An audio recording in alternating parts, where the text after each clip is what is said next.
Hai semua, saat ini Indonesia sedang berada di jalur emas untuk menjadi raja dalam industri baterai lithium dan mobil listrik dunia. Bukan sekedar mimpi atau angan-angan belaka, langkah konkret sudah mulai terlihat sejak Presiden Jokowi meresmikan pabrik bahan anoda baterai lithium pertama di Kendal, Jawa Tengah pada bulan Juli tahun 2024. Pabrik yang dioperasikan oleh PT Indonesia BTR New Energy Material ini bukan hanya menjadi kebanggaan nasional, tetapi juga telah mencetak rekor sebagai produsen anoda terbesar di dunia.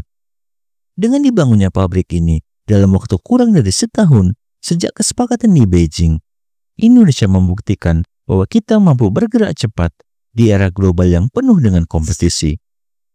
Bagaimana kisah selanjutnya? Simak video ini hingga akhir. Namun sebelum melanjutkan, jangan lupa untuk subscribe terlebih dahulu channel ini agar tak ketinggalan info menarik lainnya. Prabowo sendiri mengungkapkan bahwa kecepatan adalah kunci di masa kini. Negara yang lamban akan kalah dengan yang cepat, dan Indonesia sedang menunjukkan bahwa kita bisa menjadi pemain utama di panggung global. Dengan investasi tahap pertama sebesar 478 juta US dollar atau setara dengan 7,72 triliun rupiah, pabrik ini kini beroperasi penuh. Nantinya, tambahan investasi sebesar 99 juta US dollar akan meningkatkan kapasitas produksi hingga 160.000 ton bahan anoda per tahun. Cukup untuk memproduksi baterai bagi 1,5 juta mobil listrik. Ini adalah langkah besar yang membawa Indonesia ke rantai pasok global di industri baterai, sekaligus memperkuat posisi kita dalam industri kendaraan listrik. Ambisi Indonesia tidak berhenti di situ.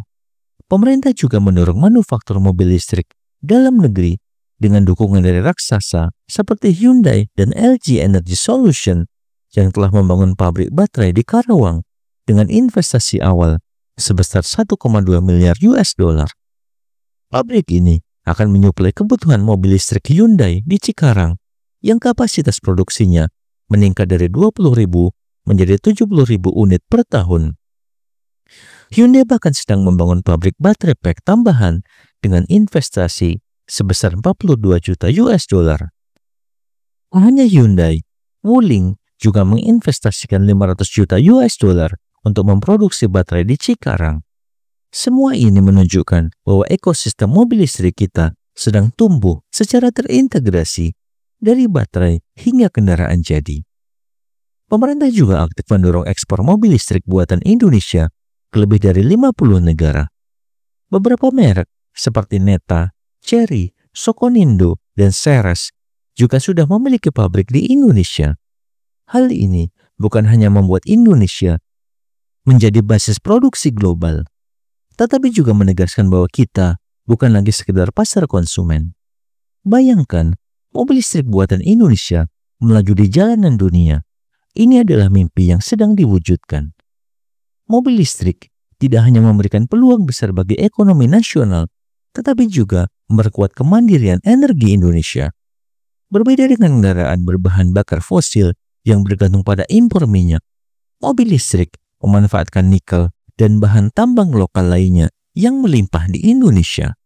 Bahkan, kebutuhan listriknya juga menggerakkan ekonomi dalam negeri, baik dari pembangkit berbahan bakar batu bara maupun energi terbarukan seperti panas bumi dan tenaga surya.